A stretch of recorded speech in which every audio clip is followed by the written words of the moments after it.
Hello, this is Carla DeRosa with Rocket TV with another episode of Real Awesome Wellness.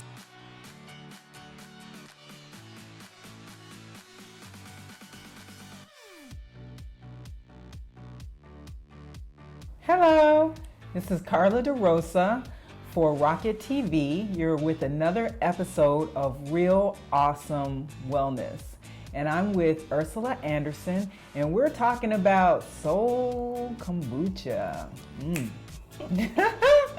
So welcome. How you doing? I'm wonderful. Thank you so much for being here. I'm so excited to be with you. Thank you, Carla. So Ursula, tell us, what is kombucha? Kombucha is a fermented tea. It's actually over 2,000 years old. The origin, if you look it up, is between Russia and China as the origin of fermented tea. And it's actually a living foods probiotic. It populates the gut with good bacteria. It's, for most of us who kind of fall in love with it, it's tasty and delicious. For other people, it is kind of like a strong cider in taste.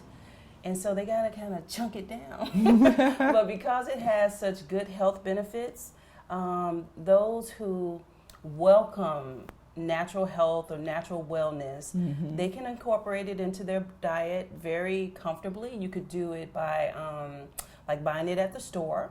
There are lots of stores now that sell kombucha, almost every grocery store now. But I advocate for things that you can do from home.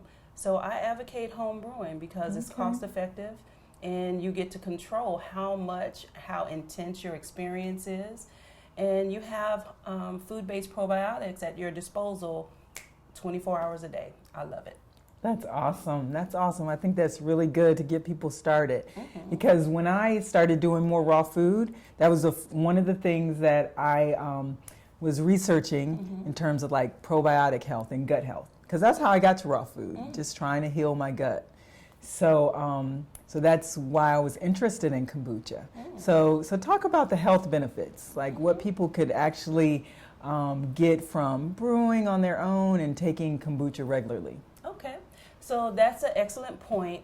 I think the way I would like for you to think about the human body is that we all are biochemically different. So the effects that any of the self-care regimes will have is different for every person. So I'll preface that first. But a kombucha or a food-based probiotic is like providing your body with a master craftsman's toolkit.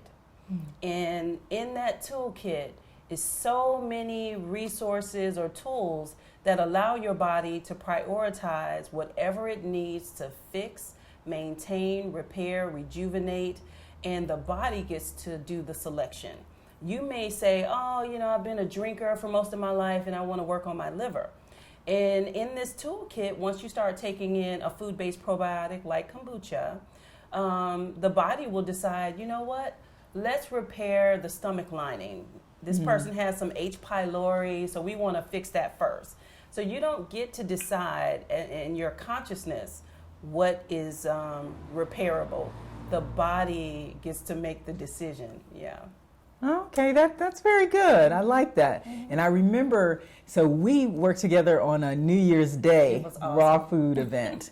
And we were talking about bacteria. And I got educated on bacteria. So please share with the viewers about bacteria and how good bacteria is so helpful for health. Yes. So basically there are 3 types of bacteria. And I will just speak in plain language. There are scientific names for these bacteria categories, but let's just, speak plain.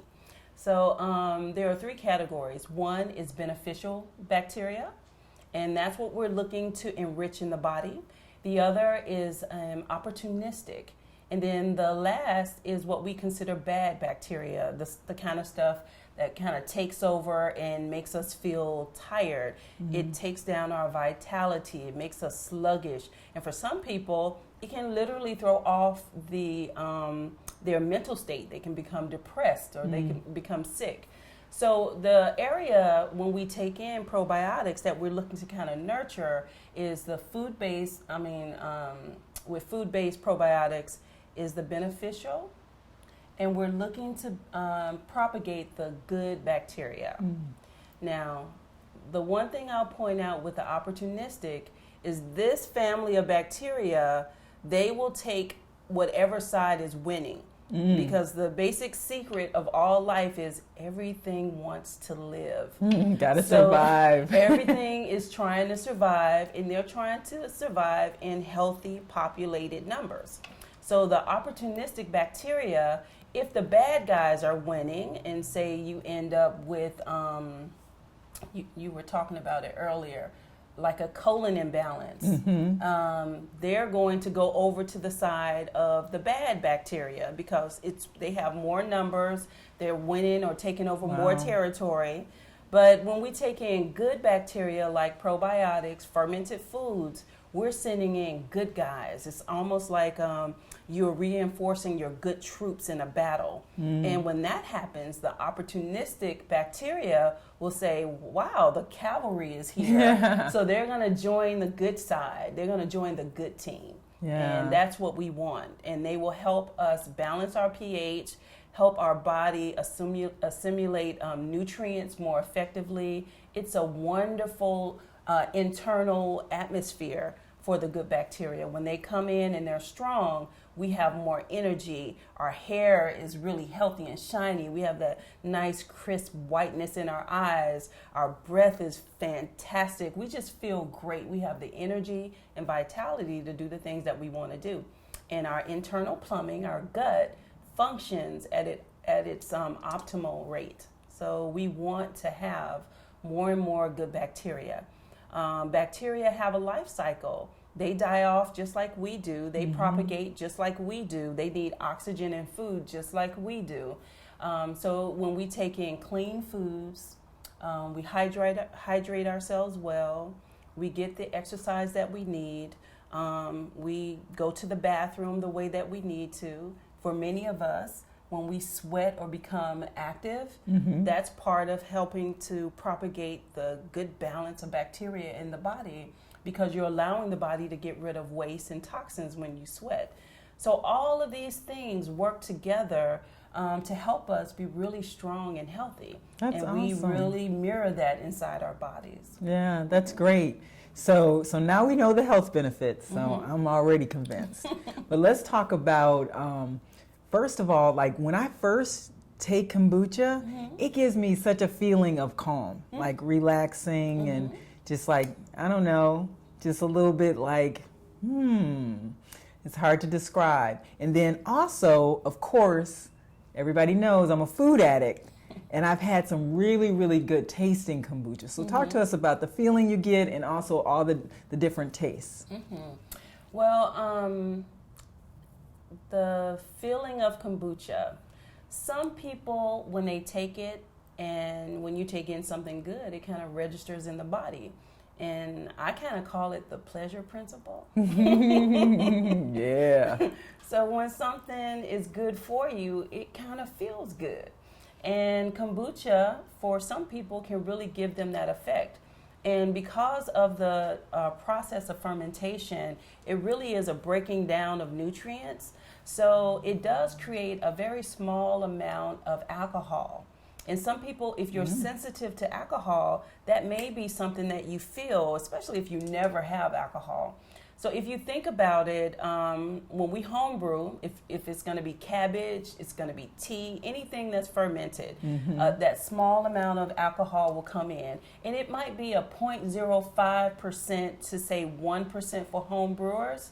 And the only kind of way that alcohol content will go up higher is through your intention. So you would have to intentionally do something like put fresh fruit or frozen fruit in there, things that have a really high sugar content, and you can literally start fermenting like you're going to make a wine or a liqueur or something, a brandy, something like that. So sugar in nature, literally the fermentation of sugar, high amounts of it will make alcohol. So I'll give an example. In Japan is known for sake. And sake is a fermented rice. Now, in ancient times, and the most expensive sake that they offer on the market is fermented manually. And what they used to do is just take rice and chew it and have the digestive enzymes start the breakdown process of fermentation. Oh, wow. And they would literally spit it into a vessel, and that would be the foundation of fermenting high premium, the most expensive sake is made that way. Oh, I don't think I can have sake again after that. Now in modern times, they use machines to break things down. Right, thank so you. just the really premium, I mean, this would be in the gentleman's club in the secret room and with the cigars and, so it would be the highbrow stuff. But that process of fermentation literally does bring alcohol, a small amount of alcohol.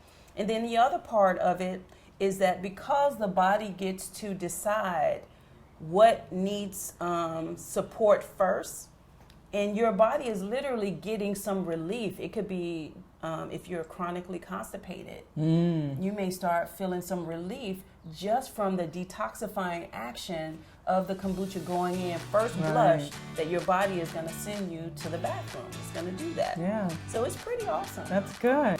Real Awesome Wellness is a great show. We interview experts to tell you the real deal about your body and health, but what you really need to know to get the most out of your body, to have longevity, to have great energy, and just to feel good all the time. That is our birthright.